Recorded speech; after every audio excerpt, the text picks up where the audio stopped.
എല്ലാവർക്കും നമസ്കാരം. നമ്മൾ ഇന്നത്തെ ഈ ഒരു സെഷനിൽ ഡിസ്കസ് ചെയ്യാൻ പോകുന്നത് ഈ കഴിഞ്ഞ LDC എക്സാമിന്റെ സയൻസ് റിലേറ്റഡ് ആയിട്ടുള്ള കുറച്ച് ഫാക്ട്സുകളാണ് നമ്മൾ ഡിസ്കസ് ചെയ്യുന്നത് കേട്ടോ.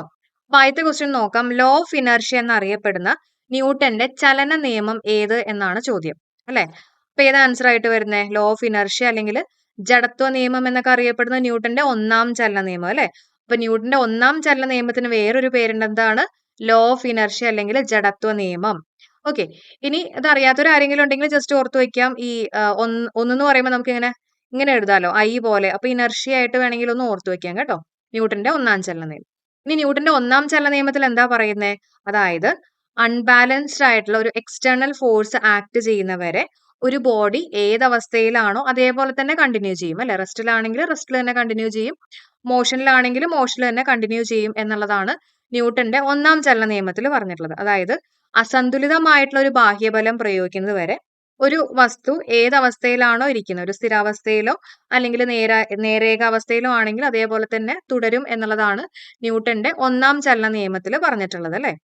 അതിന്റെ കൂടെ തന്നെ പഠിച്ചു വെച്ചേക്കുക, ഫോഴ്സിന് നിർവചനം നൽകിയിട്ടുള്ളത് ന്യൂട്ടന്റെ ഏത് ലോ അനുസരിച്ചിട്ടാണെന്ന് ചോദിക്കുകയാണെങ്കിൽ അത് ഫസ്റ്റ് ലോ അനുസരിച്ചിട്ടാണ്, ന്യൂട്ടന്റെ ഒന്നാം ചലന നിയമം അനുസരിച്ചിട്ടാണ്. അതേസമയം ഫോഴ്സിന് ഒരു ഇക്വേഷൻ വന്നിട്ടില്ല, F=ma എന്ന് പറഞ്ഞിട്ടുള്ള ഇക്വേഷൻ ഉണ്ടല്ലോ, അത് ന്യൂട്ടന്റെ സെക്കൻഡ് ലോ അനുസരിച്ചിട്ടാണ്. അപ്പൊ രണ്ടും തമ്മിൽ മാറിപ്പോരുത്. ഇക്വേഷൻ ആണെങ്കിൽ അത് ന്യൂട്ടന്റെ രണ്ടാം ചലന നിയമം അനുസരിച്ചിട്ടും, അതേസമയം ഫോഴ്സ് എന്താണ്, ഫോഴ്സിനൊരു നിർവചനം അല്ലെങ്കിൽ ഡെഫിനേഷൻ ഒക്കെ കൊടുത്തിട്ടുള്ളത് ന്യൂട്ടന്റെ ഒന്നാം ചലന നിയമത്തിലാണ്. മാറിപ്പോണ്ടെങ്കിൽ ഓർത്തു വയ്ക്കാം, രണ്ടാം ചലന നിയമത്തിലാണ് F=ma, അല്ലെ? അപ്പൊ രണ്ടാൾക്കാരുണ്ട്, അപ്പൊ രണ്ടാം ചലന നിയമത്തിലാണ് എന്നുള്ള കാര്യം കറക്റ്റ് ആയിട്ട് പഠിച്ചു പോവാ. ഇനി അതേസമയം ന്യൂട്ടന്റെ മൂന്നാം ചലന നിയമത്തിൽ എന്താ പറഞ്ഞിട്ടുള്ളത്? എല്ലാ പ്രവൃത്തിക്കും തുല്യവും വിപരീതവുമായിട്ടുള്ള ഒരു പ്രതിപ്രവൃത്തി ഉണ്ടായിരിക്കും. Every action has N equal and opposite reaction, അല്ലെ? അതാണ് ന്യൂട്ടന്റെ മൂന്നാം ചലന നിയമത്തിൽ പറഞ്ഞിട്ടുള്ളത്. നമ്മുടെ റോക്കറ്റ് പോകുന്ന കേസ് ആണെങ്കിലും അതേപോലെ തന്നെ നമ്മൾ എടുക്കുന്ന ഭൂമിയിൽ വയ്ക്കുന്ന ഓരോ സ്റ്റെപ്പ് നമ്മളിങ്ങനെ നീങ്ങി പോകുന്നില്ല, അതിന്റെയൊക്കെ എക്സാമ്പിൾസ് ആയിട്ട് അല്ലെങ്കിൽ അതിന്റെയൊക്കെ പുറകിലുള്ള ഫോഴ്സ് ചോദിക്കുകയാണെങ്കിൽ അത് ന്യൂട്ടന്റെ മൂന്നാം ചലന നിയമം അനുസരിച്ചിട്ടാണ് എന്നുള്ളത് അറിഞ്ഞു വെച്ചേക്കാം കേട്ടോ. ഇനി അടുത്ത ചോദ്യം, പ്രകാശരശ്മി ഒരു പ്രിസത്തിൽ കൂടി കടന്നു പോകുമ്പോൾ 7 വർണ്ണങ്ങളായിട്ട് മാറുന്ന പ്രതിഭാസം. അപ്പൊ ഏതായിരുന്നു ആ പ്രതിഭാസം? അത് വിസരണം, അല്ലെ? വിസരണം എന്ന് പറഞ്ഞാൽ എന്താ? സ്കാറ്ററിങ്. വിസരണം എന്ന് പറഞ്ഞാൽ സ്കാറ്ററിങ് കേട്ടോ. അപ്പൊ ഇവിടെ തന്നെ വേണമെങ്കിൽ ഓപ്ഷനിൽ വികിരണം ഒക്കെ കാണും, തമ്മിൽ മാറിപ്പോരുത്. നിങ്ങൾക്ക് മീനിങ് ഒക്കെ അറിയായിരിക്കും, എന്നാലും ടേംസിന്റെ മലയാളം കറക്റ്റ് ആയിട്ട് പഠിച്ചു പോവുക. വികിരണം എന്ന് പറഞ്ഞാൽ എന്താ? റേഡിയേഷൻ ആണ്. കിരണമായിട്ടൊന്ന് കണക്ട് ചെയ്താൽ മതി, റേഡിയേഷൻ കേട്ടോ. അപ്പൊ വിസരണവും വികിരണവും തമ്മിൽ മാറിപ്പോരുത്. പിന്നെയുള്ളത് അപവർത്തനം. അപവർത്തനം എന്ന് പറഞ്ഞാൽ റിഫ്രാക്ഷൻ, അല്ലെ? നമ്മൾ ഒരുപാട് തവണ നമ്മൾ ഡിസ്കസ് ചെയ്തിട്ടുണ്ട്. ഈ സ്റ്റാറുകളെല്ലാം ട്വിങ്കിൾ ചെയ്യാനുള്ള റീസൺ അത് എന്തുകൊണ്ടാണ്? അപവർത്തനം, അല്ലെ? റിഫ്രാക്ഷൻ ആണ്. അല്ലെങ്കിൽ ഒരു വെള്ളത്തിലൊരു സ്കെയിൽ നമ്മളിങ്ങനെ മുക്കി കഴിയുമ്പോൾ ആ സ്കെയിൽ ഇങ്ങനെ ബെൻഡ് ചെയ്ത പോലെ തോന്നും. അങ്ങനെയുള്ള നമ്മുടെ തോന്നൽ, അങ്ങനെയൊക്കെ വരുന്ന മിക്ക കേസുകളും അപവർത്തനമാണ് അതിന്റെ റീസൺ ആയിട്ട് വരുന്നത്, റിഫ്രാക്ഷൻ ആണ്. പിന്നെയുള്ളത് പ്രതിഫലനം എന്ന് പറയുന്നത് റിഫ്ലക്ഷൻ ആണ്, അല്ലെ? റിഫ്ലക്ഷൻ ആണ്. അപ്പൊ അവിടെ ജസ്റ്റ് അറിഞ്ഞു വെച്ചേക്ക, angle of incidence is equal to angle of reflection കേട്ടോ. Angle of incidence is equal to angle of reflection എന്നുള്ള കാര്യം അറിഞ്ഞു വെച്ചേക്കുക. പിന്നെ പൂർണ്ണ ആന്തര പ്രതിഫലനം, അതായത് ടോട്ടൽ ഇന്റേണൽ റിഫ്ലക്ഷൻ, അല്ലെ? Total internal reflection. അപ്പൊ അതിന്റെ ഒരു കേസിൽ പറയുന്നത് നമ്മുടെ ഒപ്റ്റിക്കൽ ഫൈബേഴ്സിന്റെ കേസിൽ വരുന്ന ടോട്ടൽ ഇന്റേണൽ റിഫ്ലക്ഷൻ ആണ്. അതേപോലെ തന്നെ ഡയമണ്ടിന്റെ ഒക്കെ ഒരു എന്താ പറയാ, ഒരു ഷൈനിങ്ങും അല്ലെങ്കിൽ ഒരു ട്വിങ്കിളിംഗ് ഒക്കെ വരുന്നത് ടോട്ടൽ ഇന്റേണൽ റിഫ്ലക്ഷൻ കാരണമാണ് എന്നുള്ളതൊക്കെ അറിഞ്ഞു വെച്ചേക്കുക. ഓക്കെ. ഇനി അടുത്ത ചോദ്യം, ശാസ്ത്രജ്ഞനും അവർ മൂലകങ്ങളെ വർഗീകരിച്ചിരിക്കുന്ന ബന്ധവും താഴെ നൽകിയിരിക്കുന്നു. അതിൽ ഏറ്റവും ശരിയായിട്ടുള്ളത് തിരഞ്ഞെടുക്കുക എന്നുള്ളതാണ് പറഞ്ഞിട്ടുള്ളത്. ഹെൻറി മോസ്ലി, അല്ലെ? അപ്പൊ ഹെൻറി മോസ്ലി എന്ന് പറയുമ്പോൾ മോ വെച്ചിട്ട് തന്നെ മോഡേൺ പീരിയോഡിക് ടേബിളിന്റെ പിതാവ് എന്നറിയപ്പെടുന്ന ഹെൻറി മോസ്ലി എന്നുള്ളത് നമ്മൾ പറഞ്ഞിരുന്നു. അപ്പൊ അറ്റോമിക നമ്പർ അനുസരിച്ചിട്ടാണ് കേട്ടോ, അറ്റോമിക നമ്പർ അനുസരിച്ചിട്ട് ക്രമീകരിച്ചിട്ടുള്ളതാണ്. ഇനി മെന്റലീഫിന്റെ ഏതാ വരുന്നത്? മെന്റലീഫിന്റെ അറ്റോമിക മാസ് ആണ്, അല്ലെ? മെന്റലീഫിന്റെ അറ്റോമിക മാസ് ആണ് വരുന്നത്. ന്യൂലാൻസിന്റെ വരുന്നത് അഷ്ടക നിയമമാണ്, അല്ലെ? അഷ്ടക നിയമം. ഓക്കെ, ന്യൂലാൻസിന്റെ അഷ്ടക നിയമം, ലോ ഓഫ് ഒക്ടേവ്സ് എന്നൊക്കെ പറയും. നമ്മുടെ സംഗീതവുമായിട്ട് ബന്ധപ്പെട്ട് എന്നൊക്കെ നമ്മൾ പഠിപ്പിച്ചിരുന്നു. അപ്പോൾ സംഗീതം എന്നൊക്കെ പറയുമ്പോൾ ഒരു പുതിയ ലാൻഡിലേക്ക് നമ്മൾ പോയി എന്നുള്ളൊരു ഫീലിംഗ് ഒക്കെ വരും എന്നൊക്കെ വേണമെങ്കിൽ ഓർത്തു വെക്കാം. അപ്പൊ അഷ്ടക നിയമം ന്യൂലാൻസിന്റെ. പിന്നെ ഡൊബ്രൈനറിന്റെ ആണ് തൃകങ്ങളായിട്ട് വരുന്നത്, അല്ലെ? അപ്പോ ഡോഗും അതുപോലെ തന്നെ തൃകങ്ങൾ എന്ന് പറയുമ്പോൾ ട്രയാഡ്സ് ആണ്. അപ്പോൾ ആടും എന്നുള്ള രീതിയിലൊക്കെ ഓർക്കാൻ പറഞ്ഞിരുന്നു. അപ്പൊ ഇവിടുത്തെ ആൻസർ വരുന്നത് ഓപ്ഷൻ ഡി ആണ്, അതായത് ഹെൻറി മോസ്ലി അറ്റോമിക നമ്പർ, പിന്നെ മെന്റലീഫ് അറ്റോമിക മാസ്, ന്യൂലാൻസിന്റെ വരുന്നത് അഷ്ടക നിയമം, ഡോബ്രൈനറിന്റെ തൃകങ്ങളാണ്, ട്രയാഡ്സ് ആണ്. ഓക്കെ. അടുത്ത ക്വസ്റ്റ്യൻ നോക്കാം. താഴെ നൽകിയിരിക്കുന്ന ഗ്രാഫുകളിൽ ഏതാണ് ബോയിൽസ് നിയമം അനുസരിക്കാത്തത് എന്നുള്ളതാണ് ചോദിച്ചിട്ടുള്ളത് കേട്ടോ. അനുസരിക്കാത്തത്. ഓക്കെ. അപ്പോൾ നമുക്ക് നോക്കാം. അപ്പോൾ ഇതിന്റെ ആൻസറിലേക്ക് വരുന്നേക്കാളും മുമ്പ് ഞാൻ ജസ്റ്റ് ഒന്ന് പറഞ്ഞുതരാം എന്താണ് ബോയിൽസ് നിയമം എന്നുള്ളത് പറഞ്ഞുതരാം കേട്ടോ. അപ്പൊ അതിന് മുമ്പ് നമ്മൾ 3 ആൾക്കാരെ പരിചയപ്പെടണം. പ്രഷർ ഉണ്ട്, വോളിയം ഉണ്ട്, ടെമ്പറേച്ചർ ഉണ്ട്. ഓക്കെ. ഇനി ബോയിൽസ് നിയമത്തിൽ പറഞ്ഞിട്ടുള്ളത്, ബോയിൽ എന്ന് കേൾക്കുമ്പോൾ തന്നെ നമുക്ക് ആലോചിക്കാമല്ലോ ടെമ്പറേച്ചർ അല്ലെ, ബോയിൽ ചെയ്യുക. അപ്പൊ വെള്ളം ബോയിൽ എന്ന് പറഞ്ഞാൽ ടെമ്പറേച്ചർ ആണ് നമ്മുടെ മൈൻഡിലേക്ക് ആദ്യം കയറി വരുന്നത് അല്ലെ. അപ്പോൾ ബോയിൽസ് നിയമത്തിൽ പറഞ്ഞിട്ടുള്ളത് ടെമ്പറേച്ചർ കോൺസ്റ്റന്റ് ആവുമ്പോൾ ഈ പ്രഷറും വോളിയവും എന്ന് പറയുന്നത് വിപരീത അനുപാതത്തിലായിരിക്കും. ഓക്കെ. പ്രഷറും വോളിയം എങ്ങനെയായിരിക്കും? വിപരീത അനുപാതത്തിലായിരിക്കും. ഓക്കെ. ഇനി വിപരീത അനുപാതം അല്ലെങ്കിൽ ഇൻവേഴ്സ്ലി പ്രപ്പോർഷണൽ എന്ന് പറഞ്ഞു കഴിഞ്ഞാൽ രണ്ടുപേരുടെയും സ്വഭാവം വേറെ വേറെ ആയിരിക്കും. പ്രഷർ കൂടുമ്പോൾ വോളിയം കുറയും, അല്ലെങ്കിൽ വോളിയം കൂടുമ്പോൾ പ്രഷർ കുറയും എന്നുള്ളതാണ് അതിന്റെ അർത്ഥം അല്ലെ. ഒരാൾ മുകളിലും ഒരാൾ താഴെയാണ്. അപ്പൊ രണ്ടുപേരുടെ സ്വഭാവം വേറെ വേറെ ആയിരിക്കും എന്നൊക്കെ ഓർത്ത് വയ്ക്കാം. ഇനി അപ്പൊ അങ്ങനെയാണെങ്കിൽ നമുക്ക് ഇവിടെ കൊടുത്തിട്ടുള്ള ഗ്രാഫ് നോക്കുമ്പോൾ ഈ ഓപ്ഷൻ ഡി നിങ്ങൾ നോക്കിയേ. ഇവിടെ എന്താ? ഇവിടെ പ്രഷർ കൂടുന്ന അനുസരിച്ചിട്ട് വോളിയം കൂടുന്നുണ്ട് അല്ലെ. രണ്ടുപേരും ഒരേപോലെയാ. പ്രഷർ കൂടുന്ന അനുസരിച്ചിട്ട് വോളിയം കൂടി കൂടി വരികയാണ്. അപ്പൊ അത് ശരിയാവോ? അപ്പൊ അത് ബോയിൽസ് നിയമം അനുസരിച്ചിട്ടാണോ? അല്ല അല്ലെ. അപ്പൊ ആൻസർ ആയിട്ട് വരുന്നത് ഓപ്ഷൻ ഡി ആണ്. ഇനി ഓപ്ഷൻ സി നോക്കിക്കഴിഞ്ഞാൽ നമുക്കറിയാം പ്രഷറും 1/v നേരനുപാതത്തിലാണ്. അപ്പൊ ഇവിടുത്തെ നമ്മുടെ ഇക്വേഷൻ നോക്കുകയാണെങ്കിൽ നമ്മൾ പറഞ്ഞു പ്രഷറും വോളിയവും വിപരീത അനുപാതത്തിലാണ്. അതേസമയം പ്രഷറും വോളിയത്തിന്റെ ഇൻവേഴ്സ് അല്ലെങ്കിൽ 1/v നേരനുപാതത്തിലാണ്. അപ്പോൾ അതിന്റെ ഒരു ഗ്രാഫാണ് ഓപ്ഷൻ സിയിൽ കൊടുത്തിട്ടുള്ളത് കേട്ടോ.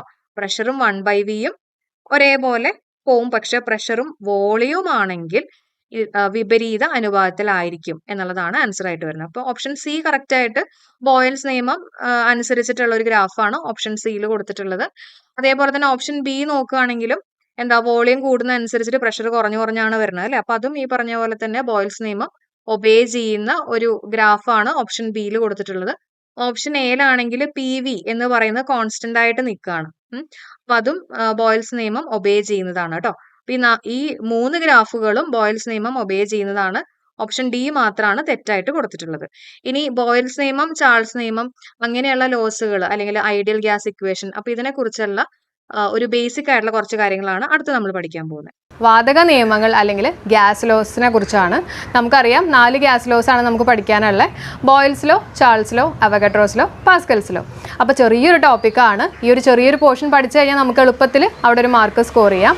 അപ്പോൾ PSCയിൽ ഈ ഒരു പോർഷൻ ചോദിക്കാറുള്ള ഒരു രീതി എന്ന് വെച്ചിട്ടുണ്ടെങ്കിൽ ഏതെങ്കിലും ഒരു ലോ അവർ സ്റ്റേറ്റ് ചെയ്യും, എന്നിട്ട് 4 ഓപ്ഷൻ കൊടുത്തിട്ട് ഇത് ആരുടെ ലോ ആണെന്നുള്ള രീതിയിൽ ചോദിക്കാറുണ്ട്. അതേപോലെ തന്നെ ഒരു ലോൻ്റെ എക്സാമ്പിൾ കൊടുത്തിട്ട് അത് ഏത് ലോ ആസ്പദമാക്കിയിട്ടുള്ളതാണെന്നുള്ള രീതിയിലും ചോദിക്കാറുണ്ട്. അപ്പോൾ ഇന്നത്തെ വീഡിയോയിൽ ഞാൻ SCERT ബേസ് ചെയ്തിട്ട് തന്നെയാണ് ചെയ്തിട്ടുള്ളത്. SCERTയിലത്തെ എക്സാമ്പിൾസ് തന്നെയാണ് എടുത്തിട്ടുള്ളത്. അപ്പോൾ എല്ലാവരും വീഡിയോൻ്റെ ലാസ്റ്റ് വരെ കണ്ടു നോക്കുക. അപ്പോൾ നമുക്ക് ക്ലാസ്സിലേക്ക് കിടക്കാം. അപ്പോൾ ക്ലാസ്സിലേക്ക് കിടക്കുന്നതിന് മുമ്പ് നമ്മൾ അറിഞ്ഞിരിക്കേണ്ട 3 ആൾക്കാരുണ്ട് കേട്ടോ. ആരൊക്കെയാണ്? Pressure, volume, temperature. പിന്നെ ഇനി നമുക്ക് ബോയിൽസ് ലോ എന്താണെന്നുള്ളത് നോക്കാം. അപ്പോൾ പ്രഷർ, വോളിയം, ടെമ്പറേച്ചർ മനസ്സിലായല്ലോ. ഈ 3 ആൾക്കാരെ വെച്ചിട്ടാണ് നമ്മുടെ ഈ 4 ലോസ് വരുന്നത് കേട്ടോ. അപ്പോൾ ആദ്യം തന്നെ നമുക്ക് ബോയിൽസ് ലോ നോക്കാം. ബോയിൽസ് ലോയിൽ എന്താ പറയുന്നത്? ബോയിൽ എന്ന് പറയുമ്പോൾ എന്താ, അവിടെ ടെമ്പറേച്ചർ ആയിട്ട് റിലേറ്റഡ് അല്ലേ. എന്തെങ്കിലും ഒരു സാധനം ഞാൻ ബോയിൽ ചെയ്യണമെന്ന് പറഞ്ഞു കഴിഞ്ഞാൽ അവിടെ ടെമ്പറേച്ചർ അല്ലേ നമ്മുടെ മൈൻഡിലേക്ക് വരുന്നത്. അപ്പോൾ ഇവിടെ ബോയിൽസ് ലോ എന്ന് പറയുമ്പോൾ നിങ്ങൾക്ക് ആദ്യം മനസ്സിലാവേണ്ടത് ടെമ്പറേച്ചർ ആണ് അവിടെ കോൺസ്റ്റൻറ്റ്. ഓക്കെ. അപ്പോൾ നേരത്തെ ഞാൻ പറഞ്ഞില്ലേ PVT, അതിലത്തെ ഒരാളുടെ കാര്യം ഞാൻ പറഞ്ഞ ടെമ്പറേച്ചർ അവിടെ കോൺസ്റ്റൻ്റ് ആണ്. ഇനി എന്താ ലോ പറയുന്നത്? അതായത് പ്രഷറും, ബാക്കി 2 ആൾക്കാർ ആരൊക്കെയാ? പ്രഷറും വോളിയവും. പ്രഷറും വോളിയവും ഇൻവേഴ്സ്ലി പ്രൊപ്പോർഷണൽ എന്നുള്ളതാണ് നമ്മുടെ ബോയിൽസ് ലോ പറയുന്നത്. അപ്പോൾ എന്താണ് ബോയിൽസ് ലോ പറയുന്നത്? പ്രഷറും വോളിയവും വിപരീത അനുപാതത്തിലാണ് എന്ന് പറഞ്ഞാൽ എന്താ അർത്ഥം? വോളിയം കൂടുമ്പോൾ പ്രഷർ കുറയും, പ്രഷർ കൂടുമ്പോൾ വോളിയം കുറയും. കാരണം നമ്മൾ എഴുതുമ്പോൾ volume is inversely proportional to pressure എന്ന് പറയുമ്പോൾ വോളിയം മുകളിലും പ്രഷർ താഴെയും, അല്ലെങ്കിൽ നേരെ തിരിച്ചാവാലോ. അപ്പോൾ ഒരാൾ മുകളിലും ഒരാൾ താഴെയാണെങ്കിൽ നേരെ ഓപ്പോസിറ്റ് ആയിരിക്കും നടക്കുന്നത് കേട്ടോ. അതായത് പ്രഷർ കൂടുമ്പോൾ വോളിയം കുറയും, അല്ലെങ്കിൽ വോളിയം കൂടുമ്പോൾ പ്രഷർ കുറയും. ക്ലിയർ ആയല്ലോ? അതായത് കോൺസ്റ്റൻറ്റ് ടെമ്പറേച്ചറിൽ വോളിയവും പ്രഷറും ഇൻവേഴ്സ്ലി പ്രൊപ്പോർഷണൽ ആണ് എന്നുള്ളതാണ് ബോയിൽസ് ലോ. ഈ ഒരു കൺസെപ്റ്റ് കുറച്ചും കൂടെ ക്ലിയർ ആയിട്ട് മനസ്സിലാവാൻ വേണ്ടിയിട്ട് ഞാനൊരു എക്സാമ്പിൾ പറയാം. അതായത് ഇപ്പോൾ ഒരു ഹോളാണെന്ന് വിചാരിച്ചോ. ഒരു ഹോളിൽ ഒരു 10 ആൾക്കാർ ഇരിക്കുക കേട്ടോ.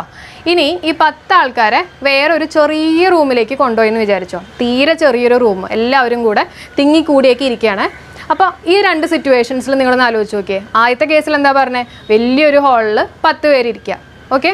രണ്ടാമത്തെ കേസിൽ ഒരു ചെറിയ റൂമിൽ 10 പേര് ഇങ്ങനെ തിങ്ങിക്കൂടി ഇരിക്കുക. അപ്പോൾ ഫസ്റ്റ് കേസിൽ നമുക്ക് വോളിയം ഉണ്ടായി അല്ലേ. ഒരു സാധനം ഒക്യുപ്പൈ ചെയ്യുന്ന സ്പേസിനെയല്ലേ നമ്മൾ വോളിയം എന്ന് പറയുന്നത്.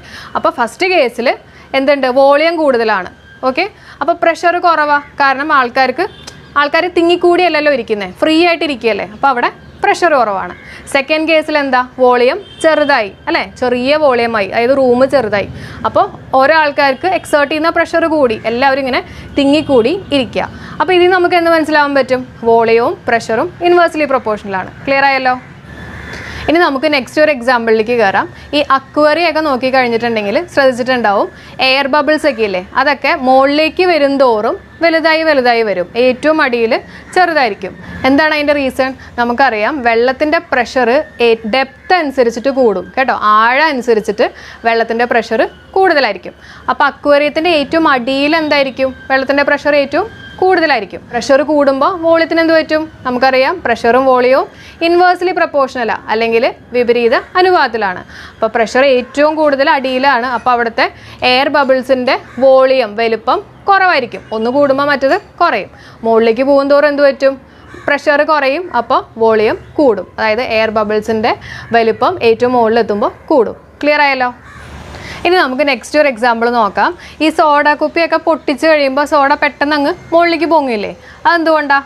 അതും ഈ സെയിം ലോ തന്നെയാണ് കേട്ടോ, ബോയിൽസ് ലോ തന്നെയാണ്. അവിടെ എന്താണ് കോൺസ്റ്റൻറ്റ്? ടെമ്പറേച്ചറാണ് കോൺസ്റ്റൻറ്റ്. ഇനി എന്തൊക്കെയാണ് വേരി ചെയ്യുന്നത്? പ്രഷറും വോളിയവും. ഇനി എന്താണ് റീസൺ എന്നുള്ളത് ഞാൻ പറഞ്ഞുതരാം. അതായത് സോഡയുടെ കുപ്പി തുറക്കുമ്പോൾ അതിൽ അത്രയും നേരം ഹൈ പ്രഷറിലാണ് ഗ്യാസ് കംപ്രസ് ചെയ്ത് വെച്ചിട്ടുണ്ടായിരുന്നത്. അപ്പോൾ കുപ്പി അതായത് ഓപ്പൺ ചെയ്യുമ്പോൾ എന്ത് പറ്റും, പ്രഷർ കുറയും, കാരണം തുറന്നല്ലോ. അപ്പോൾ പ്രഷർ കുറഞ്ഞു കഴിയുമ്പോൾ എന്ത് പറ്റും, വോളിയം പെട്ടെന്ന് കൂടും. നമ്മൾ പറഞ്ഞില്ലേ, പ്രഷറും വോളിയം എങ്ങനെയാണ്, വിപരീത അനുപാതത്തിലാണ്. അപ്പോൾ പ്രഷർ കുറഞ്ഞപ്പോൾ വോളിയത്തിന് എന്ത് പറ്റും, വോളിയം കൂടും. അതായത് അതിനകത്തുള്ള വെള്ളം അപ്പോൾ പെട്ടെന്ന് അങ്ങ് മുകളിലേക്ക് ഉയരാൻ തുടങ്ങും. ക്ലിയർ ആയല്ലോ. ഇനി നമുക്ക് നെക്സ്റ്റ് എക്സാമ്പിൾ നോക്കാം. ഒരു സിറിഞ്ചിൻ്റെ കേസ് തന്നെ എടുക്കാം. ഒരു സിറിഞ്ചിനകത്ത് കുറച്ച് വെള്ളം ഫില്ല് ചെയ്യുക, എന്നിട്ട് ആദ്യം നമ്മളിങ്ങനെ വലിച്ച് പിടിക്കുക. അപ്പോൾ ആ വെള്ളത്തിന് അത്രയും സ്പേസ് ഉണ്ടാവും അല്ലേ, നീങ്ങാൻ അത്രയും സ്പേസ് ഉണ്ടാവും. ഇനി നമ്മളിങ്ങനെ പതുക്കെ കംപ്രസ് ചെയ്ത് കൊണ്ടുവരിക, ഇങ്ങനെ പുഷ് ചെയ്ത് കൊണ്ടുവരികയാണ്.